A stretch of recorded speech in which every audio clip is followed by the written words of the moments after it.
வணக்க மக்களை, நான் உங்கள் மகேஷ் திண்டுக்கல்ல இருந்து. இப்ப நம்ம எதை பத்தி பார்க்க போறோம் அப்படின்னு பாத்தீங்க அப்படின்னா, டிவிகேவின் கரூர் மாநாடு பெரிய டிசாஸ்டரா முடிஞ்சிருச்சு.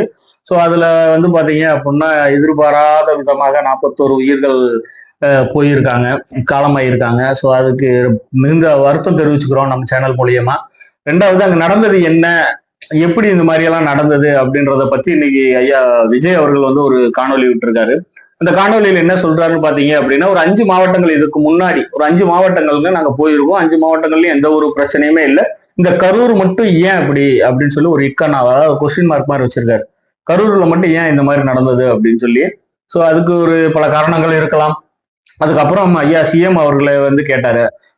அவரு சினிமா படம் நடிகர் இல்லையா, அதனால அவரு படத்துல வர டைலாக்கவே சொல்லியிருக்காப்ல. எந்த ஒரு இதா இருந்தாலும் உங்களுக்கு எதை செய்யறதா இருந்தாலும் நீங்க என்னை செய்யுங்க, நான் ஆபீஸ்ல இருப்பேன் இல்லைன்னா வீட்டுல இருப்பேன், பாவம் மக்களை வந்து நீங்க எதுவும் செய்யாதீங்க அப்படின்னு லாஸ்டா சர்க்கார் படத்துல கூட ஒரு டயலாக் விட்டுருப்பாரு. ஸோ அதே மாதிரியான ஒரு டயலாக் விட்டாரு.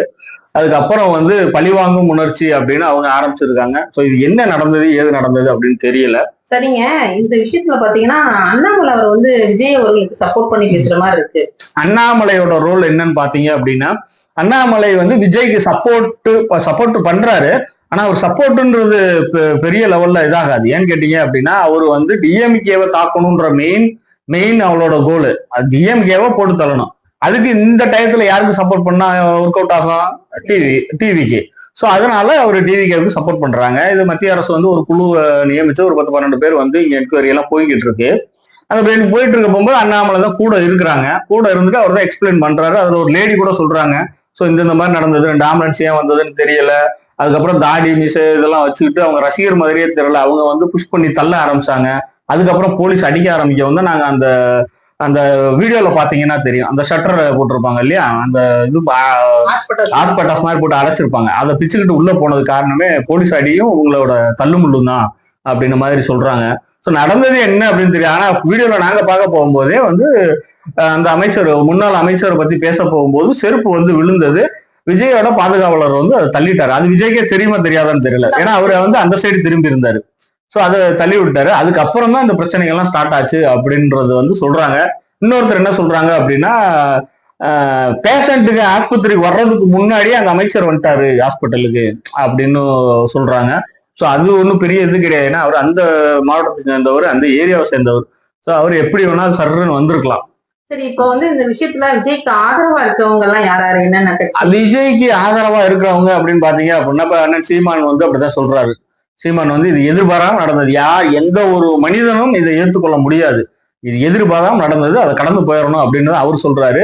இன்னைக்கு நேத்து அவர் வந்து ஹாஸ்பிட்டலுக்கு போகும்போது கூட விஜயோட தொண்டர்கள் வந்து பயங்கரமா கேவலமா தான் பேசினாங்க.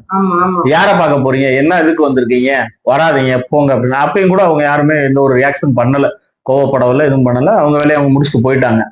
அதே மாதிரி பாத்தீங்கன்னா, இந்த மன்சூர் அலிகான் கூட இன்னைக்கு அவருக்கு ஆதரவா தான் பேசியிருந்தாரு. கைது பண்ணுவாங்களான்னு கேட்டதுக்கு அதெல்லாம் வாய்ப்பே கிடையாது அப்படின்னு ஒரு மாதிரி பேசியிருந்தாங்க. அதுக்கப்புறம் பிஜேபி சப்போர்ட் பண்ணுவாங்க. ஏன்னு கேட்டீங்கன்னா, டிஎம்கேவை போட்டுத்தாலும் அந்த ஒரு ரீசன் காண்டு பண்ணுவாங்க.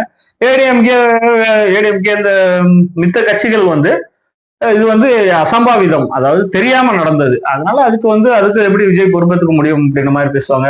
ஒருத்தவங்க காவல்துறை மேல புகார் சொல்லுவாங்க, ஏன் பேரிகார்டு போடல, அவங்க 10,000 பேருன்னு சொன்னாங்க, 27,000 பேருக்கு மேல வந்துட்டாங்க அப்படின்னா போலீஸ்காரங்க நீங்க தான் அதை கண்ட்ரோல் பண்ணிருக்கணும், அங்கங்க பேரிகார்டு போட்டு தடுத்துருக்கணும் அப்படி இப்படின்னு அவங்க உங்களுக்கு தெரிஞ்ச கதைகளை சொல்லுவாங்க. ஆனா இப்ப எப்படி இருந்தாலும் போன உயிர் திரும்பி வரப்போறது இல்லை. சோ அது அடுத்த கட்டமா என்ன பண்ணணும் அப்படின்றத பத்தி தான் அப்ப நம்ம எல்லாருமே யோசிக்கணும். அதாவது டிஎம்கே ஒரு ஆணையத்தை அமைச்சிருக்காங்க, போலீஸ் அவங்க தரப்புல ஒரு என்கொயரி போய்கிட்டே இருக்கும்.